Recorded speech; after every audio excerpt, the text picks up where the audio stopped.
weekend plans. We're exploring the activities you can enjoy for the upcoming 3-day weekend, even during the pandemic.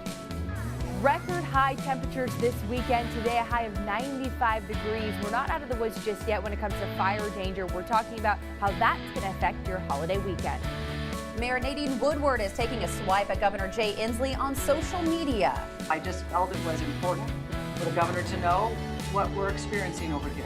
This morning, we detail a request from the mayor this holiday weekend she says is needed so our city can reopen. You see pictures on Facebook all the time and stuff of all these shelters with kennel doors wide open because they're all adopted. Finding a forever home. Pet adoptions are at record highs across the country during the pandemic, and local pet shelters in eastern Washington say it could be historic. Up with KREM starts right now with Jen York, Joshua Robinson, and Dana Marie McNichol. It is 6:01 now on our Friday morning. Thanks so much for waking up with us here on Up with KREM. Well, Labor Day might look a little different for families this year due to the pandemic, but we still want to know, what are your weekend plans? Do you plan to stay home, travel, maybe head to work? You can text us at 509-448-2000, and you may just see your text here on Up with KREM. Again, thanks so much for being with us here this morning on Up with KREM as we head into this long holiday weekend. Joshua, it sounds like people have a lot of different plans. They're kind of all over the board here. My favorite one, Jen, is I'm going to get a hotel room so that my family can't bother me. But I saw that one. Whoever sent that one in, thank you very much for giving me a laugh this morning. I really appreciate it. Hey, you do what you got to do to survive in a pandemic, okay? That's right. Oh, yeah. No judgment. I agree. I think it's a hilariously honest idea. No judgment at all from me. All right, it's coming up now on 6:02. We'd love to hear your plans as well. Again, you can text us 509-448-2000. In the meantime, a lot of people probably getting outside, enjoying our beautiful weather. Of course, the unofficial end to summer this Labor Day weekend. But let's take a look outside and what we can expect with Dana Marie McNichol.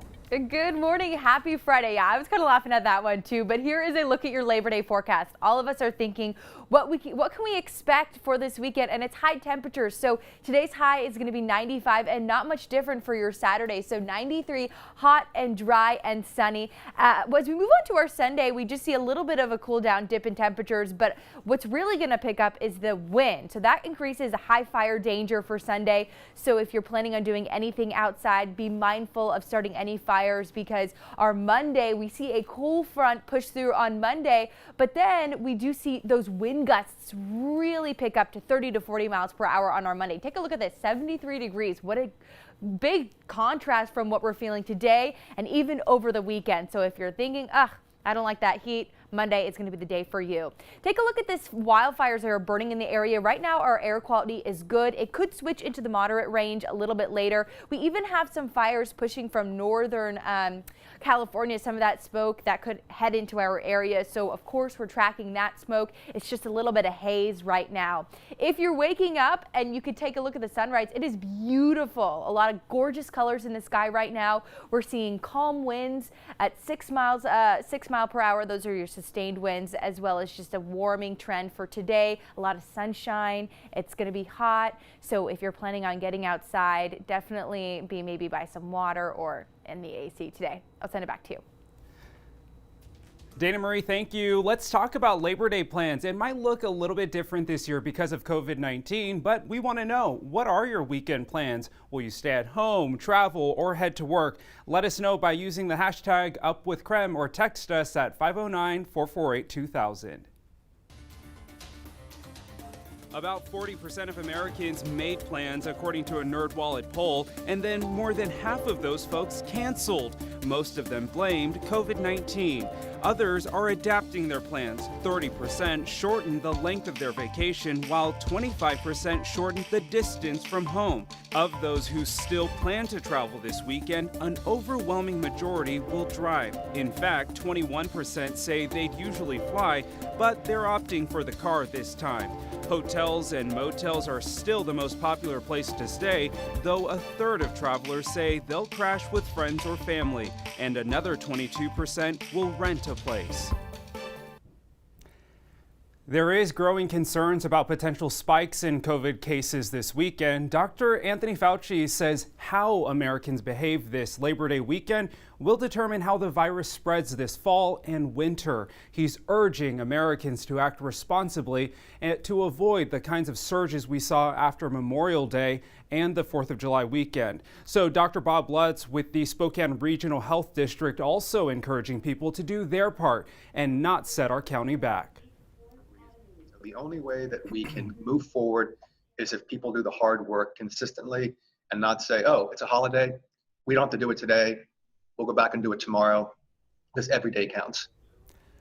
Locally, after Memorial Day, we saw an average of 20 new cases per day. Before that holiday, there were only about 12 new cases a day.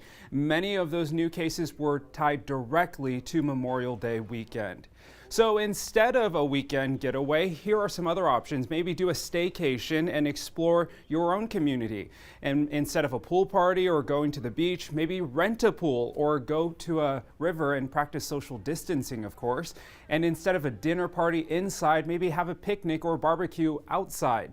So at the beginning of this story, we asked you, what are your Labor Day plans? And here's what some of you have sent in, some really great answers. Someone attending a brew fest at home, someone going hunting, and my personal favorite, this one, work, work, work, work, work. I know all of us at Up with KREM will be working as well, but keep sending in your responses and use the hashtag Up with KREM. You can also text us at 509-448-2000. Jen?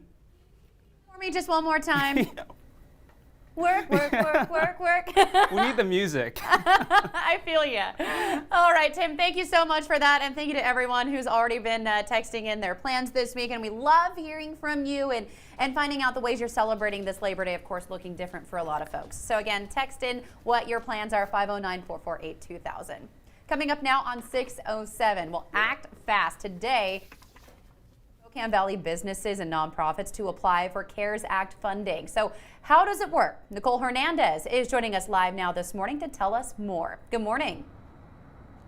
Good morning, Jen. So I'm in Spokane Valley right now with some well-known local businesses, and right now there's more than $1.2 million up for grabs for these small businesses as well as nonprofits here in Spokane Valley. But the city says that not many people have applied for those grants. They're planning on giving out grants for potentially as much as $47,000 per business or nonprofit. They set aside more than $800,000 for businesses and more than $400,000 for nonprofits in the area. The city says they're going to choose who gets the grants with a lottery-style pick, and once they do that, they'll get those funds out by the end of October. So here's what criteria you need to meet to get the help. 1, you have to show how COVID has affected your business. You need to have 18 or fewer employees. Businesses need an up-to-date Spokane Valley business license. Nonprofits have to be registered as a 501c3 in Spokane Valley. Nonprofits need to give at least 18.65% of their resources to helping Spokane Valley. And lastly, they need to have a minimum annual budget of $10,000. And if you meet all those requirements and are interested, again, today, 5 p.m. is your deadline to get that application in. And if you need more information on how to apply, head over to krem.com. We've got that information there now. Live in Spokane Valley, I'm Nicole Hernandez. Thank you very much, Nicole. Still to come this morning on Up with KREM. While high school football is underway in Idaho, Washington athletes are pushing for a new start date. We've got more details for you after the break. And it is a beautiful start to your day, 62 degrees as the sun is just rising. It is going to be a hot one. We're talking about a heat wave and 90-degree temperatures for your Labor Day weekend.